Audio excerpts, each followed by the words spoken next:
With me in this session is Aakifah Hartley. Aakifah is based out in Cape Town. She's our head instructional designer. She heads up an entire department within ID Varsity that does just instructional design. So in other words, they make online courses both for us and for clients. And we do, aside from doing our own courses, we support schools, universities, and even corporates. We do courses for corporates um, because everybody's going e-learning today. Everybody's going online learning. So there's going to be two parts to today's session.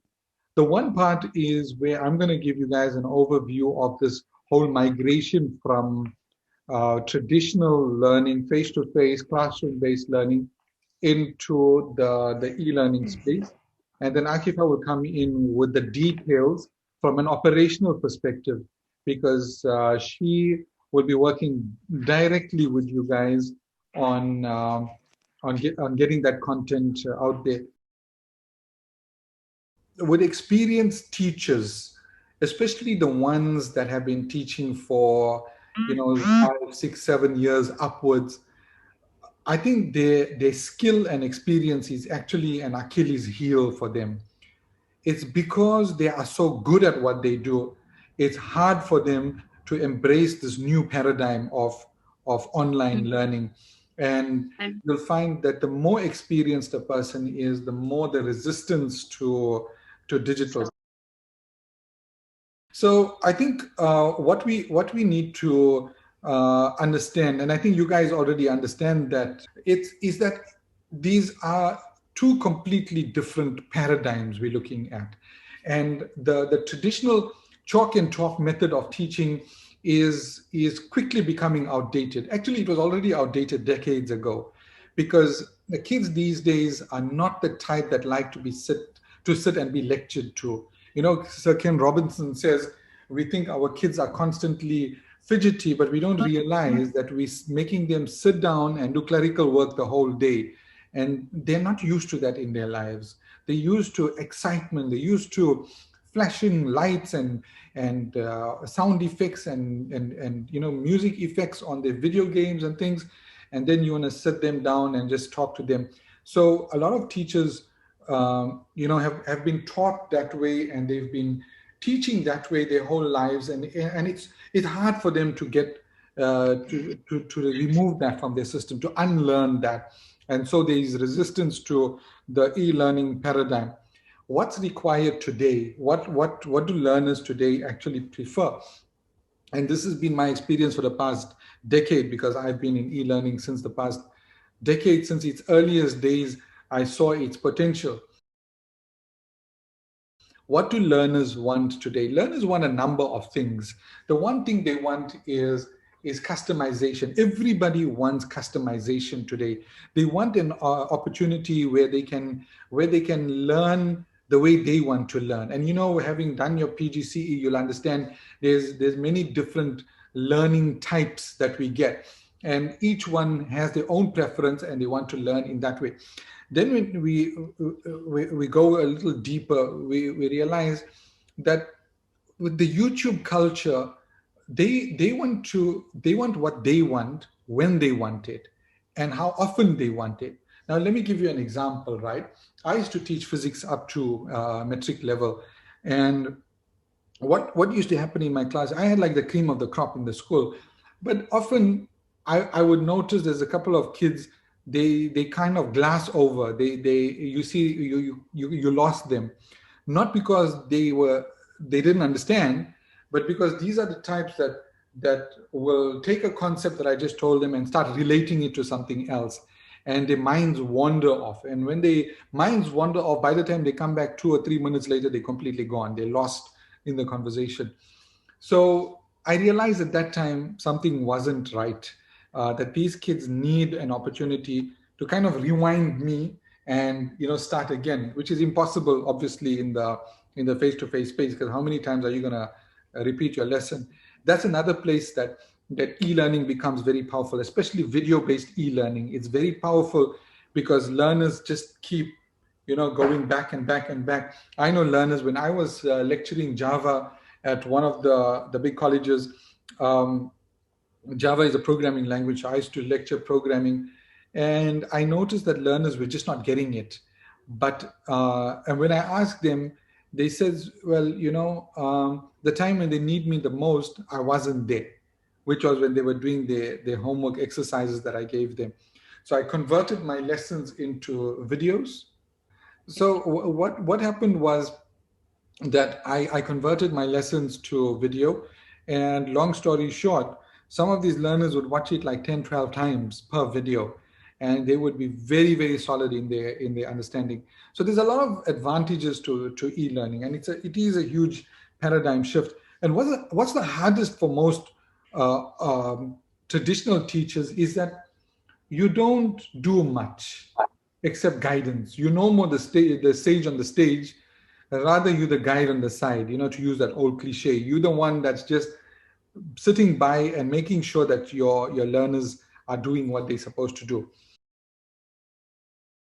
Now, what I want to cover on a high level is the migration, right?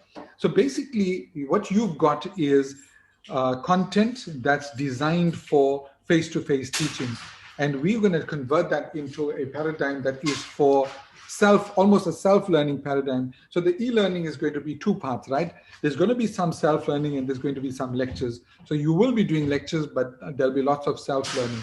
Now, how do we do that? We start off by using what is known as a storyboard.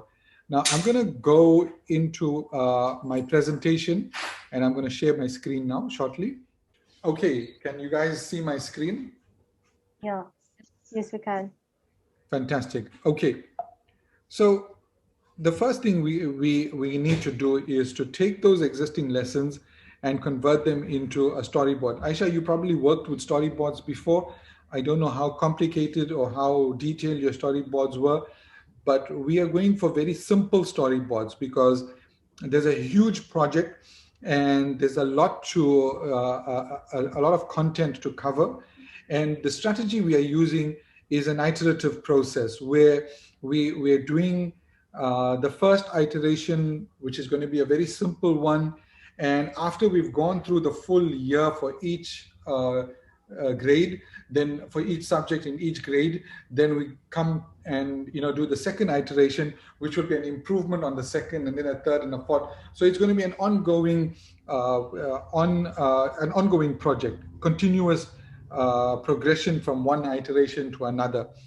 So the storyboards, what exactly is a storyboard? The idea of storyboards actually comes from the movie industry, where they used to draw out the entire plots of movies in visual format in little boards and stick those boards in the sequence that they're going to appear.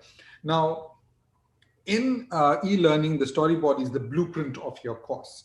It's what's going to lay the foundations for what your online course is actually going to look like. It's kind of like a lesson plan, except that the lesson plan describes the content and maybe your teaching mode. But a storyboard, yes, it covers those two things, but I beg your pardon, it also covers the entire user experience, the entire experience that the learner is going to have while engaged in your lesson. Remember, the key ingredient to proper e-learning, to successful e-learning, is engagement. You can ask me 100 times, how do you make a successful e-learning course? And I'll tell you, engagement, engagement, engagement. Just like your estate agent will say location, location, location, I will say the same about engagement. If your learners don't engage, they are going to bounce. They're going to leave your lesson. They're not going to enjoy your lesson, and they're going to, and your lesson is going to be a failure.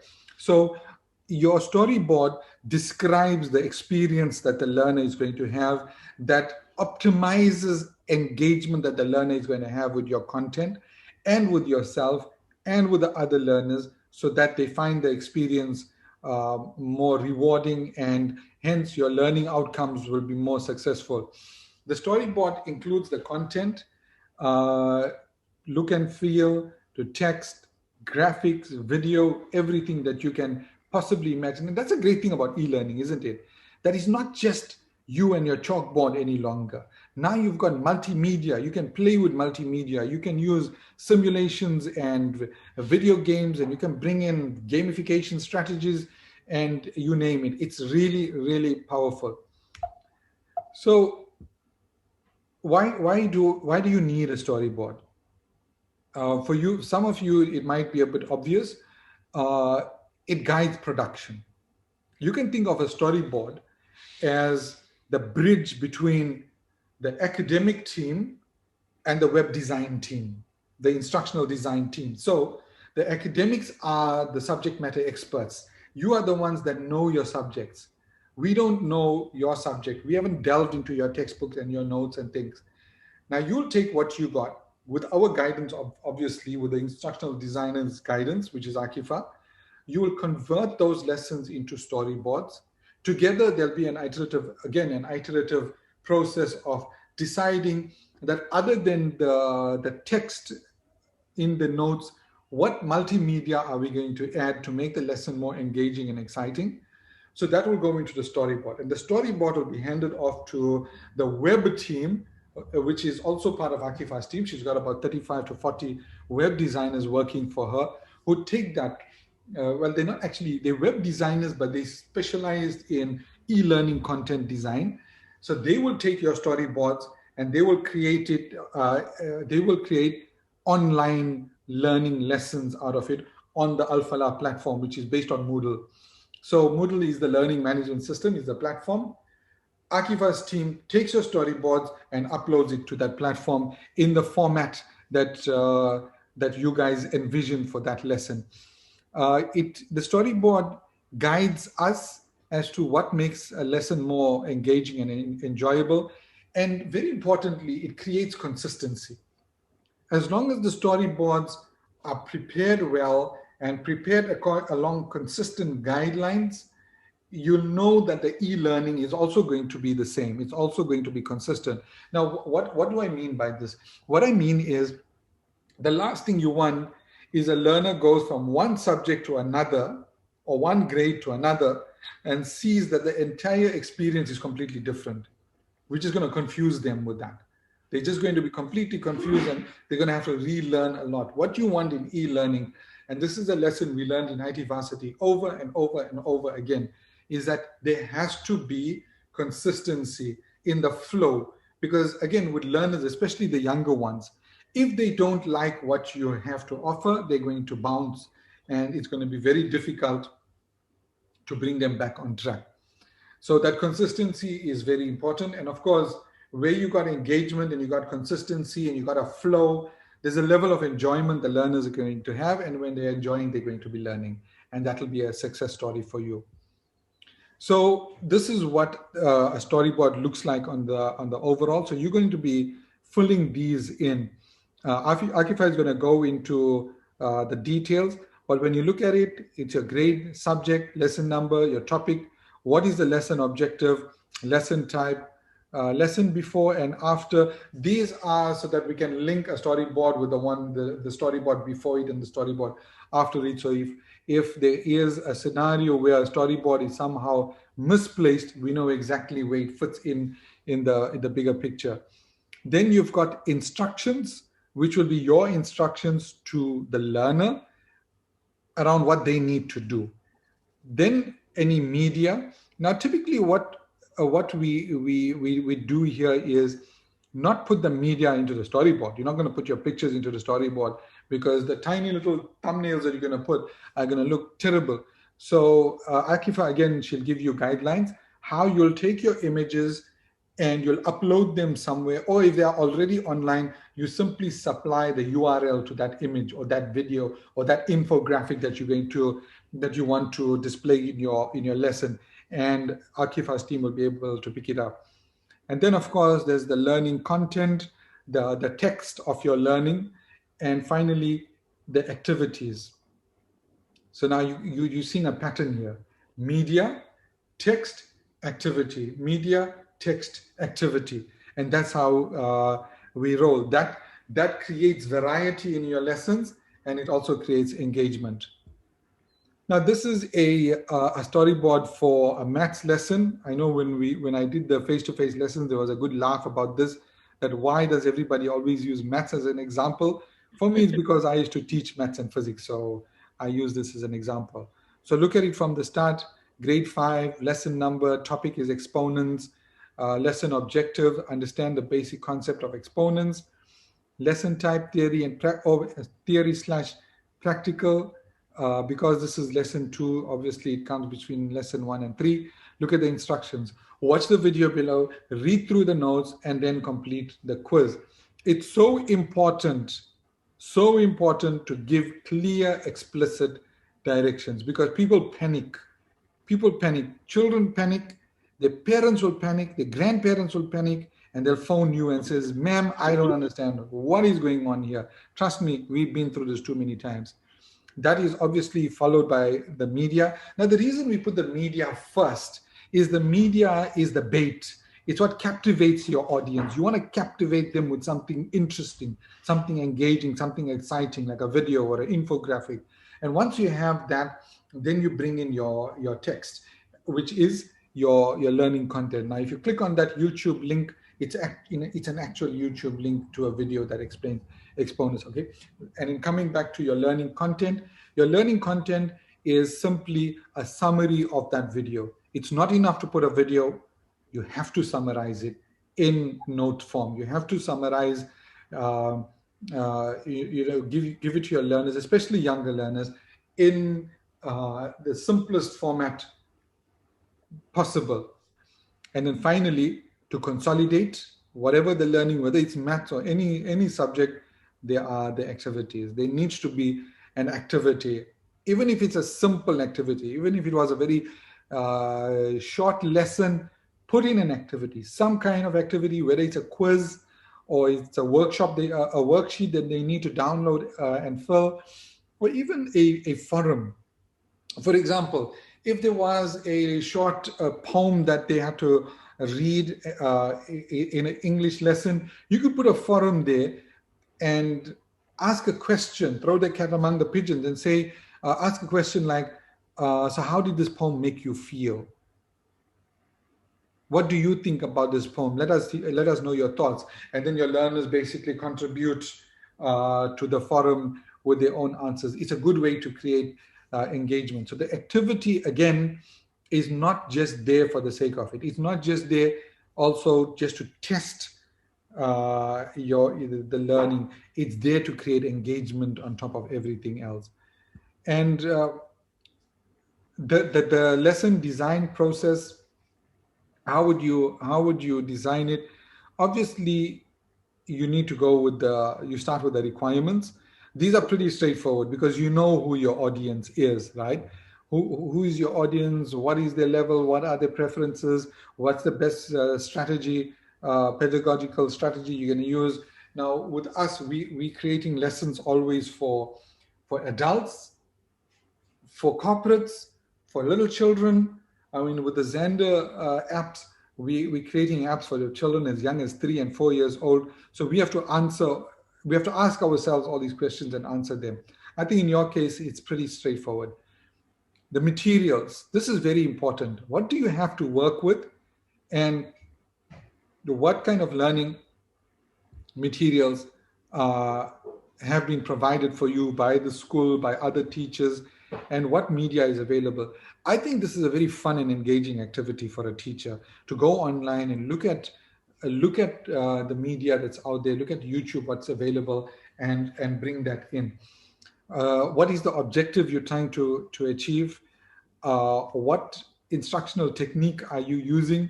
Meaning, what's the best way to present this lesson?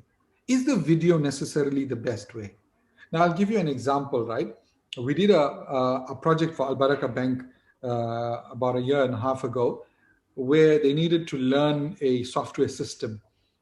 They needed to train their staff on how to use a software system. So we found that the best way was to approach it was to have a short video describing just one function of the software system and follow that up with a simulation. We call them simulations. It's basically an exact replica of the software system, where they can actually click buttons. It's not the actual system. It's a replica where they click buttons and it does certain things. So you learned how to do it, you practice how to do it. Now with e-learning, the sky is the limit. It's really amazing what you can achieve. You can bring in videos, you can bring in an app, you can bring in an online quiz, you name it. The next thing you're going to be doing is chunking the content. So the teachers are going to, boom, they're going to give you all of their content in one place. You're going to need to now chunk that into storyboards so that these become lessons that are not too long on the learning management system. Remember, if your lessons are too long, you're going to lose engagement. It's better to have shorter lessons, like for example, what you're going to cover in one day or 1 week, depending on your subject, how frequently that subject is taught at school, and how much content there is to cover. Then finally, the sequence of the content. This is by and large already done by the teachers, the sequencing, but there's no reason why content that has been taught in a certain sequence in the face-to-face world needs to follow the exact same sequence in the online world. You can change your sequence also. So on a high level, that's your storyboards and what goes into it. And that brings me to the end of my presentation. I just want to know if you guys have any questions.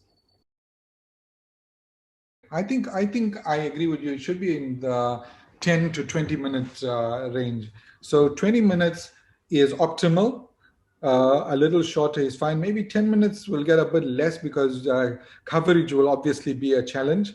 So that's a brilliant question, because that now informs the amount of content that goes into each storyboard. Remember, each storyboard is one lesson. See, the other thing to consider is information density, right? So information density is how much of information there is in a lesson. Now, EMS, maths, science, these are generally very dense subjects. So there's a lot being thrown at the child. So there, 10, 15, 20 minutes is fine. But if you're looking at literature, for example, where the teacher is narrating, where she's reading the set work, and then she's going to ask questions, that you can obviously extend, because there's not so much density. It's just a matter of comprehending the passages or the content. So I think there you can push it to about 45 minutes, even up to an hour, including discussions and an activity. So for example, if the teacher reads about a half an hour, then she'll do or set a 15-minute activity around that half an hour that she read, something in those lines. Okay, so we're just going to go through each section, of this particular storyboards, and this is just to eliminate any challenges that's going, that could potentially happen going forward. So the lesson objective and the lesson type, that's pretty, straightforward. When it comes to the instruction section, okay, one of the things that we picked up with the previous storyboards is that teachers were confusing instructions for the activities with instruction with the entire lesson. Okay, so here it's very nice. Like with kids, one of the things that I like to do is to put step 1, step 2, step 3 kind of instructions.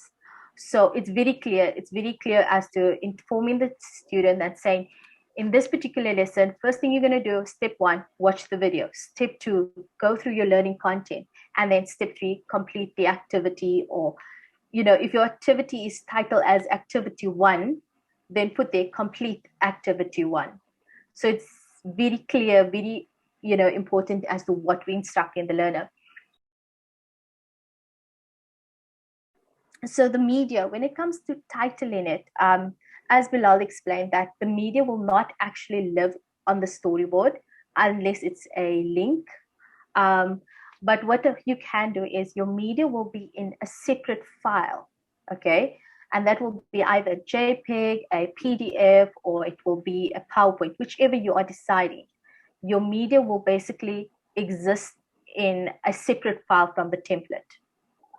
And here we will simply reference it. So if you are titling the media as, for example, Einstein JPEG, then you will simply reference it in the media section. You will not actually, you can put a thumbnail image there if you want, because that's easier for the instructional designer to know which image to use.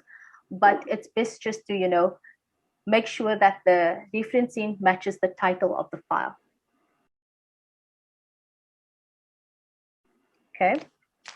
And then the next point is learning content. This is straightforward. So these are the notes. Sometimes I know that some notes has images in it. And like with those particular images, you can put it in the notes, it depends, but sometimes Moodle, it doesn't always pick up all the images. So we sometimes have issues with that. So my advice is keep the image not too big, keep it nice and small, and let it fit nicely into the learning content or into the notes. Some of the issues that we also find with the notes are if there's coloring, if there's any, like if you're highlighting certain words with a different color, it may not always reflect that in Moodle. So perhaps using maybe different fonts or different bold and those kind of things if you want to, put attention on certain words. Like in this particular lesson, you can see this examples use of mathematics. Now, some of the symbols wouldn't reflect into Moodle. Some of the symbols actually has to be, how can I say, it's a little bit tricky with Moodle functioning. So may I even recommend that if you find that there are symbols like in maths or physics, where there's formulas and in those more scientific subjects, to rather have a worksheet uploaded, and then we can rather upload that instead of just copy and paste in the content. So the learning content can either be actual notes that we can copy and paste, or it can just be a file or a Word or a PDF that's living separately.